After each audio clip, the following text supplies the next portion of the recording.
Halo semuanya, kembali lagi di Scary Stories. Di video kali ini, kita akan membahas kelanjutan dari The Purge yang rilis di tahun 2021 ini. Nah, di cerita kali ini, kegiatan The Purge akan kembali diadakan dan akan semakin radikal tidak seperti biasanya. Apa yang terjadi? Yuk langsung kita bahas aja alur cerita The Forever Purge selengkapnya.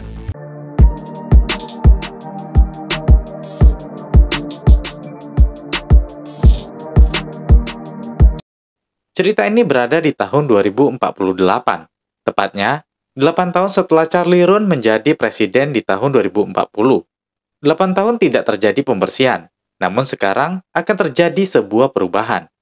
Di pembuka cerita, kita diperlihatkan sepasang suami istri, yaitu Juan dan Adela dari Meksiko, yang secara ilegal melintasi perbatasan menuju ke Texas. Mereka bukan satu-satunya yang secara ilegal masuk ke Amerika. Banyak warga Meksiko yang kabur dari kekejaman kartel narkoba.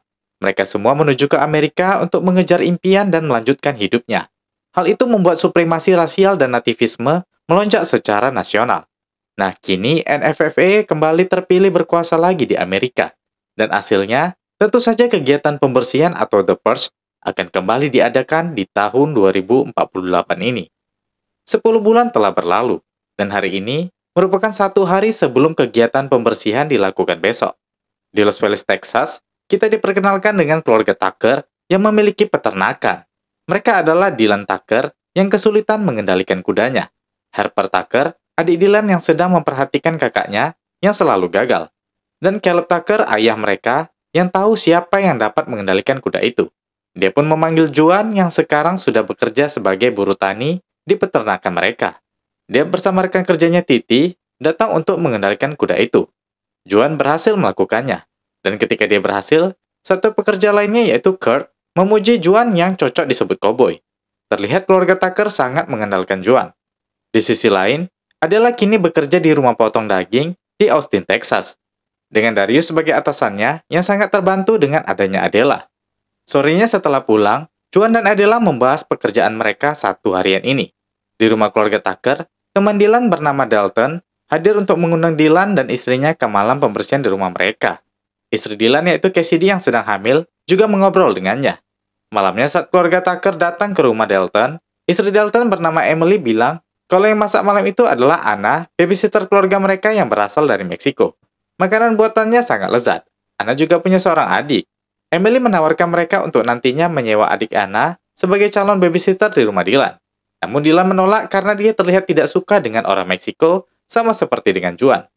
Besoknya sekitar 10 jam sebelum pembersihan, di peternakan keluarga Tucker, Dylan menyindir dan berusaha mengadu domba Juan dengan Kurt. Namun mereka tidak terpengaruh oleh kata-katanya. Sedangkan Titi sendiri diberi bonus perlindungan dari Caleb untuk malam pembersihan. Dia juga memanggil Kurt untuk diberi. Dan tak lupa, dia bilang ke Juan kalau pekerjaannya sangat baik.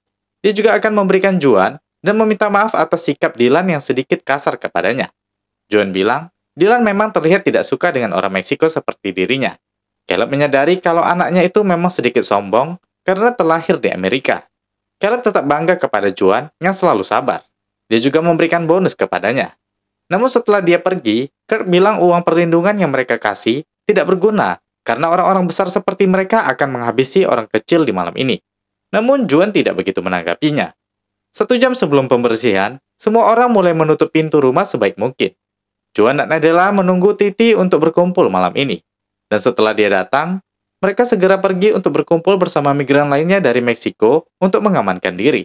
Mereka turun di sebuah bangunan tempat perlindungan dengan keamanan bersenjata. Titi bilang mereka akan aman di sini. Di dalam, para migran telah berkumpul untuk berlindung. Dan tepat jam 7 malam, siaran sistem darurat pembersihan pun dimulai. Senjata kelas 4 ke bawah diizinkan dalam pembersihan. Selain itu, semuanya dilarang. Pejabat pemerintahan tidak diizinkan menjadi korban. Selain itu, semuanya boleh untuk dibunuh selama 12 jam ke depan. Polisi, pemadam kebakaran, dan layanan medis tak akan tersedia sampai besok jam 7 pagi. Dan setelah mendoakan Amerika untuk terlahir kembali, sirene tanda pembersihan dimulai pun berbunyi.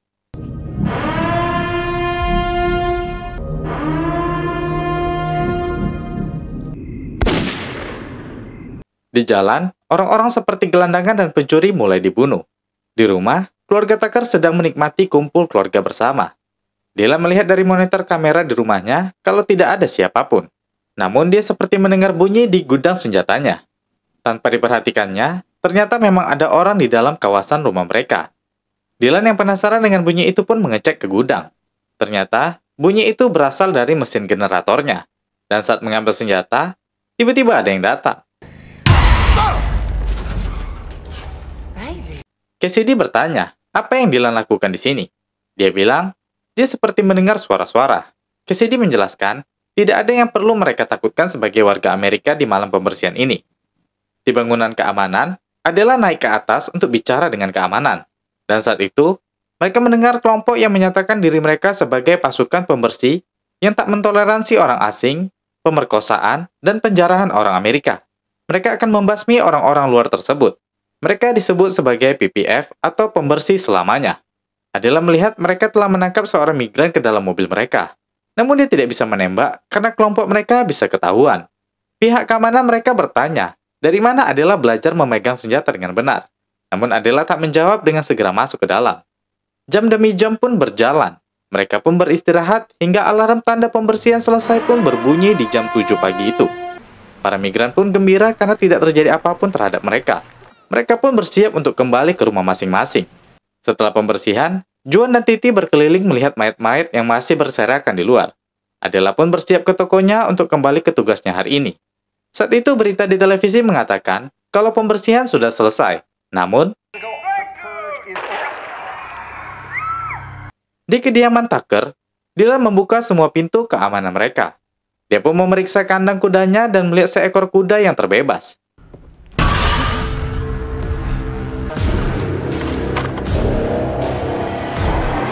Adela sendiri merasa rekan kerjanya banyak yang tidak hadir. Dia melihat ada kambing yang seperti terluka. Saat dia memeriksanya, terjadi sesuatu.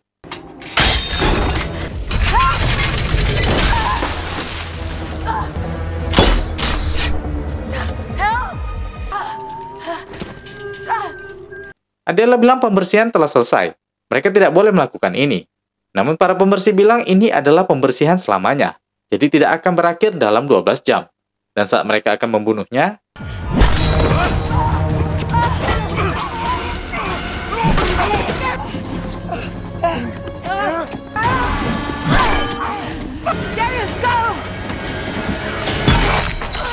Adela dan Darius berhasil mengalahkan dua pembersih itu. Namun polisi datang malah menahan mereka. Adela menjelaskan kalau mereka yang diserang. Polisi bilang mereka tidak boleh membunuh karena pembersihan sudah selesai. Polisi pun mengamankan mereka. Juan dan Titi yang menuju ke rumah keluarga Tucker melihat kuda-kuda mereka yang terlepas. Mereka turun untuk menangkap kuda-kuda itu. Sedangkan Dylan beserta keluarganya telah ditahan oleh pembersih yang ternyata adalah Kurt. Dia bersama rekan-rekannya menghajar Dylan karena dia ingin membalas kesombongannya selama ini. Dan dia bilang, ini adalah pembersihan selamanya, di mana orang kaya akan merasakan apa yang dirasakan si miskin yang tertindas selama ini. Juan dan Titi yang mendengar suara tembakan langsung menuju ke halaman dan melihat tindakan Kurt yang bertujuan untuk memeras dan mengambil alih peternakan keluarga Tucker. Saat itu Caleb berusaha menjelaskan kalau tindakan Kurt sangat menjijikan. Kurt pun tidak berpikir panjang lagi.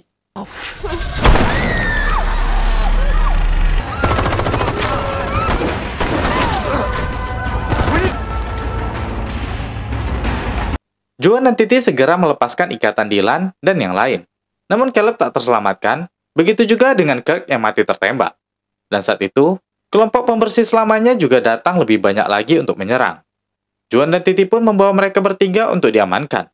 Juan berusaha menelpon Adela, namun tak diangkat. Di radio dijelaskan kalau kelompok pembersih selamanya berawal muncul di media sosial dan menamakan diri mereka pembersih selamanya. Kemudian teman kerja Adela mengabari kalau Adela dan Darius ditahan polisi karena dituduh membunuh. Juan bingung apa yang terjadi dan siapa pencetus pembersih selamanya ini. Mereka pun menuju ke kantor polisi untuk menjemput Adela.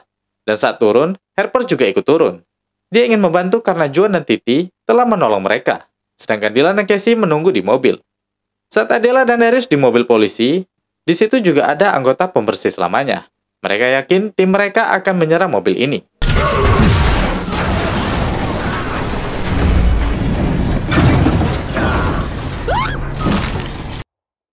Dylan sendiri merasa ada yang mendekat ke mobil mereka. Dia memberi Casey pistol untuk berjaga, sedangkan dia turun untuk menyelidiki.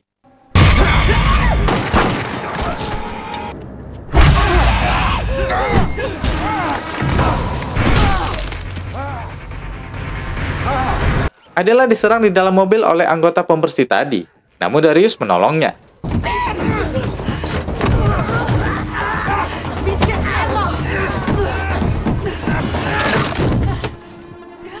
Setelah dia mati, Juan dan Titi berhasil datang dan menolong mereka. Mobil Casey pun datang untuk menjemput mereka. Saat itu Darius tidak ingin ikut karena dia ingin mencari keluarganya, dan mereka pun terpaksa meninggalkannya dan masuk ke mobil. Mereka pergi menuju ke supermarket yang penjaganya sudah mati dibunuh. Mereka mengambil barang-barang yang bisa mereka gunakan. Di radio dikabarkan kelompok konspirasi pinggiran mendukung gerakan pembersihan selamanya. Kemudian berita dari NFFA pun disiarkan. Mereka menyatakan militer Amerika Serikat akan dikirim ke hampir seluruh kota untuk menghentikan kekerasan yang terjadi. Adela dan Casey langsung mengabarkan ke Juan kalau hampir seluruh kota telah terjadi kekerasan. Harper dan Titi mendapat berita kalau Kanada dan Meksiko telah membuka perbatasan mereka selama 6 jam ke depan untuk melindungi warga sipil yang bukan pembersih. Dan setelah 6 jam, perbatasan akan ditutup. Mereka pun berencana kembali ke Meksiko bersama keluarga Tucker. Saat dalam perjalanan, Juan tanya ke Dylan, kenapa dia tidak suka dengan orang Meksiko. Dylan bilang, dia tak ada masalah dengan orang Meksiko, hanya saja dia tidak paham budaya mereka. Dan sekarang yang dipikirkannya, mereka harus bekerja sama tanpa memikirkan budaya itu lagi. Tiba-tiba mereka didekati pembersih selamanya. Mereka meminta agar truk itu dihentikan. Saat itu Harper ada ide. Dia menggunakan bendera pembersih selamanya yang ia dapatkan untuk meyakinkan kalau mereka tim pembersih selamanya juga. Dan geng motor itu pun percaya dan meninggalkan mereka. Waktu tersisa 3 jam lagi sebelum perbatasan ditutup. Militer NFFA pun sudah menyerang ke seluruh kota yang hancur. Jalanan pun tertutup akibat kerusakan. Mereka pun terpaksa turun untuk mencari jalan lain. Penyerangan terjadi di mana-mana. Mereka pun tetap waspada dengan senjata masing-masing. Saat menemukan gedung bioskop, Juan mengajak mereka untuk masuk. Namun saat Adela dan Casey sudah masuk, mereka diserang dan mengakibatkan pintu tertutup. Mereka pun jadi terpisah.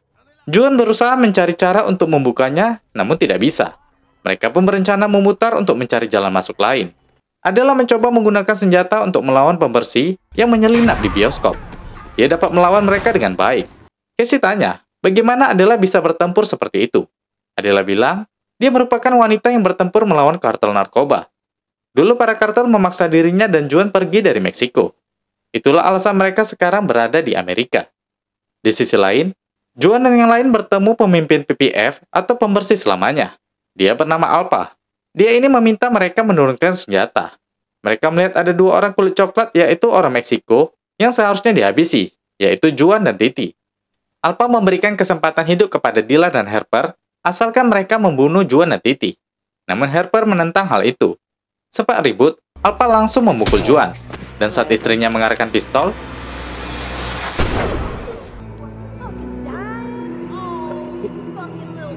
Titi pun tewas. Mereka tetap mengancam Juan. Dan saat itu, militer NFFA memergoki mereka dan meminta mereka turunkan senjata.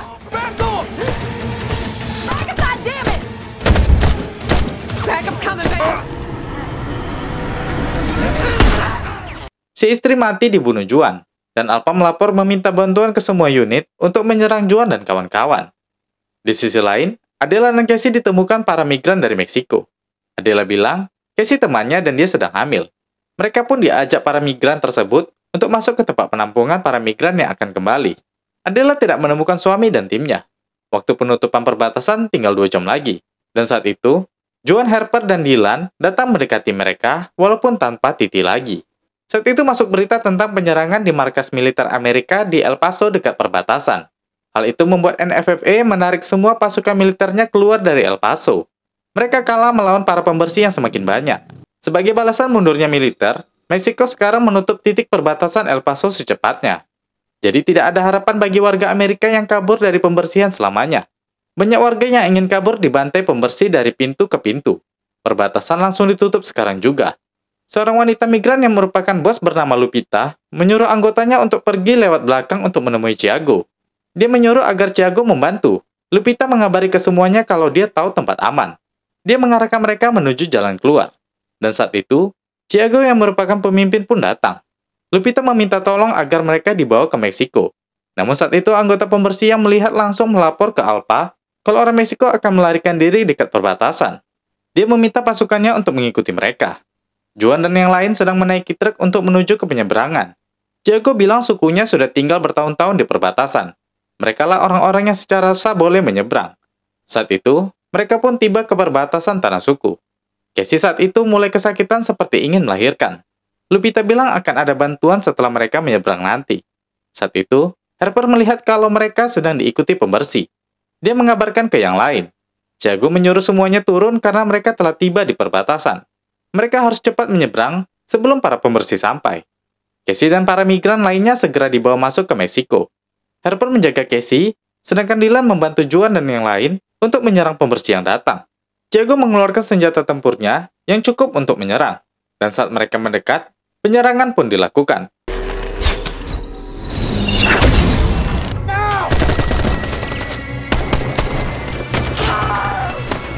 Di pertengahan penyerangan, mereka kehabisan peluru dan terpaksa bersembunyi. Para pembersih terus menyerang dan mendekati mobil persembunyian mereka. Saat dilihat, mereka sudah tidak ada di balik mobil. Alpha menyuruh timnya mencari dan membunuh mereka, serta menyisakan Juan kepadanya. Juan dan yang lain dibawa Tiago ke markasnya. Saat itu, para pembersih pun masuk ke markas. Pasukan pembersih itu langsung menyerang.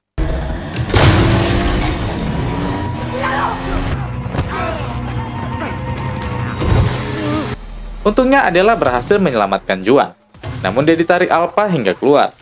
Juan dan Dylan segera keluar untuk mencarinya. Tiago sendiri memata-matai pembersih yang masuk ke perbatasan. Dan saat ada kesempatan, dia langsung menyerang. Begitu juga dengan Dylan dan Juan yang sudah keluar. Adela yang ditangkap Alpha menyuruh berteriak untuk minta tolong. Namun Adela menggunakan bahasa Meksiko agar Juan datang membunuh Alpha. Dia marah dan akan membunuh Adela. Namun saat itu, mereka pun datang.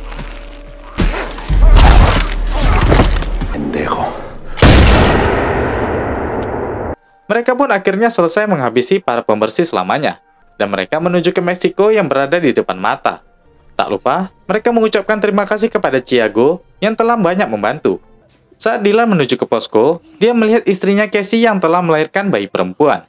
Dia sangat senang dan gak menyangka istrinya bakal melahirkan di tanah Meksiko. Dia mengucapkan terima kasih kepada Adela dan Juan yang telah banyak membantu. Lebih dari 2 juta warga Amerika mengungsi ke Meksiko karena kasus pembersihan selamanya ini. Di Amerika sendiri, tindakan itu belum berakhir. Hari ini NFFA kembali mengirim militer ke setiap kota di Amerika. NFFA dihancurkan oleh ciptaan mereka sendiri, yaitu pembersih yang semakin menjadi lebih dari satu malam. Di New York, warga mengangkat senjata untuk berperang melawan pembersih selamanya.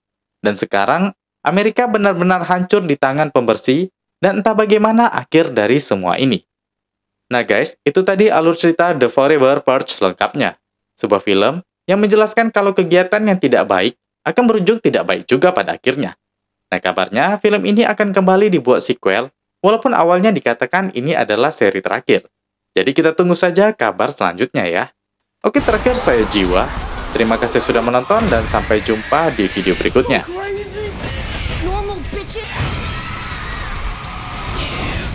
You can't stop it.